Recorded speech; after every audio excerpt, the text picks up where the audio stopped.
नमस्कार दोस्तों, स्वागत है हमारे YouTube चैनल बायो सनातन में। त्र्यंबकेश्वर ज्योतिर्लिंग कहाँ है? त्र्यंबकेश्वर ज्योतिर्लिंग मंदिर महाराष्ट्र राज्य के नासिक जिले में ब्रह्मगिरी पहाड़ियों के निकट त्र्यंबक गांव में अवस्थित है। यह भगवान शिव के द्वादश ज्योतिर्लिंग में शामिल एक ज्योतिर्लिंग है। त्र्यंबकेश्वर मंदिर के अंदर एक छोटे से गड्ढे में 3 छोटे शिवलिंग स्थापित हैं। माना जाता है कि इन तीनों शिवलिंग में त्रिदेवों ब्रह्मा, विष्णु और महेश तीनों का वास है। शिवपुराण में त्र्यंबकेश्वर स्थान का वर्णन कुछ इस प्रकार मिलता है कि ब्रह्मगिरी पर्वत के ऊपर जाने के लिए 700 सीढ़ियां हैं। इन 7 सीढ़ियों पर चढ़कर रामकुंड और लक्ष्मण कुंड मिलते हैं और पर्वत के शिखर पर पहुंचकर गोमुख से निकलती हुई गौतमी, जिसे हम गोदावरी भी कहते हैं, के दर्शन होते हैं। त्र्यंबकेश्वर ज्योतिर्लिंग की उत्पत्ति कैसे हुई? त्र्यंबकेश्वर ज्योतिर्लिंग की पौराणिक कथा के अनुसार प्राचीन समय में ब्रह्मगिरी की पहाड़ियों पर एक आश्रम में गौतम ऋषि और उनकी पत्नी अहिल्या रहते और वहीं तपस्या करते थे। वहां रहने वाले लगभग सब ऋषि उनसे ईर्ष्या किया करते थे और बात बात पर नीचा दिखाने और परेशान करने के प्रयासों में जुटे रहते थे। एक बार सभी ऋषि मुनियों ने धोखा करके गौतम ऋषि पर गौहत्या का आरोप लगा दिया। जब गौतम ऋषि ने गौहत्या के दोष से मुक्ति पाने के लिए हल मांगा तो सभी ऋषियों ने गौहत्या के पाप का प्रायश्चित करने के लिए गंगा नदी को ब्रह्मगिरी की पहाड़ियों पर लाने के लिए कहा।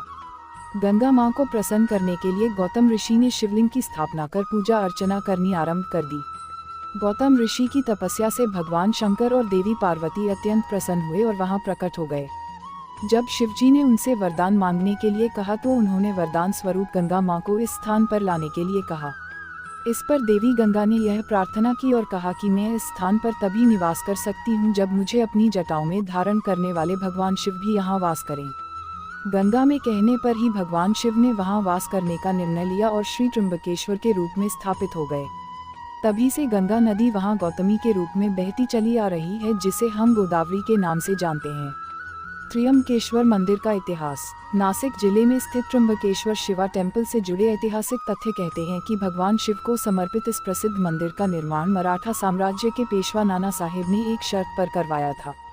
शर्त यह थी कि यहाँ स्थापित ज्योतिर्लिंग का पत्थर अंदर से खोखला है या फिर नहीं, परंतु पेशवा नाना साहेब अपनी शर्त हार गए।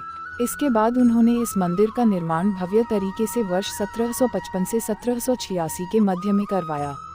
उन्होंने यहाँ विराजित भगवान शिव की प्रतिमा को नासिक डायमंड से निर्मित करवाया, परंतु दुर्भाग्यवश एंग्लो मराठा युद्ध के दौरान अंग्रेजों ने यहाँ के डायमंड को लूट लिया था। त्र्यंबकेश्वर मंदिर की स्थापत्य कला। भगवान शिव को समर्पित त्र्यंबकेश्वर मंदिर नासिक काले पत्थरों से निर्मित किया गया है, जो इसकी स्थापत्य कला को एक सुंदर रूप प्रदान करता है। मंदिर की दीवारों पर सुंदर नक्काशी बनी हुई है, यह सभी का ध्यान अपनी ओर आकर्षित करती है। मंदिर में चारों तरफ दरवाजे बने हुए हैं, जिनमें से पश्चिम की ओर वाला दरवाजा विशेष तीज त्योहार के मौका पर ही खुलता है। वहीं मंदिर की पूर्व दिशा की ओर एक चौकोर मंडप बना हुआ है। बताते चले कि इस नासिक टेम्पल के पास 3 पर्वत हैं, नीलगिरी, ब्रह्मगिरी और गंगाद्वार पर्वत। ब्रह्मगिरी भगवान शिव को समर्पित है। नीलगिरी पर्वत पर गुरु दत्तात्रेय और नीलांबिका देवी का मंदिर मौजूद है। वहीं गंगाद्वार पर गंगा मंदिर अवस्थित है। त्र्यंबकेश्वर से कौन सी नदी का उद्गम स्थल है? त्र्यंबकेश्वर नासिक से गंगा नदी, जिन्हें गौतमी या गोदावरी कहा जाता है, का उद्गम स्थल है। पौराणिक मान्यताएं कहती हैं कि गौतम ऋषि द्वारा यहाँ पर गंगा नदी को घोर तप कर लाया गया था, जिन्हें यहाँ गोदावरी के नाम से जाना गया। भगवान शिव को त्र्यंबकेश्वर क्यों कहते हैं? भगवान शिव को त्र्यंबकेश्वर इसलिए कहा जाता है क्योंकि वे त्रिदेवों ब्रह्मा, विष्णु और महेश के प्रतीक माने जाते हैं। टेम्पल इन नासिक त्र्यंबकेश्वर मंदिर जहां पर स्थित है, वहां 3 छोटे शिवलिंग स्थापित हैं जो त्रिदेवों का प्रतिनिधित्व करते हैं। त्र्यंबकेश्वर मंदिर क्यों प्रसिद्ध है? त्र्यंबकेश्वर मंदिर के प्रसिद्ध होने का सबसे प्रमुख कारण है कि यहाँ स्थापित त्र्यंबकेश्वर शिवलिंग भगवान शिव के द्वादश ज्योतिर्लिंग में से एक है। इस मंदिर में स्थापित ज्योतिर्लिंग में त्रिदेवों का वास माना जाता है, अतः जो भी यहाँ दर्शन करता है उसे तीनों देवों ब्रह्मा, विष्णु और महेश के दर्शन स्वतः ही हो जाते हैं।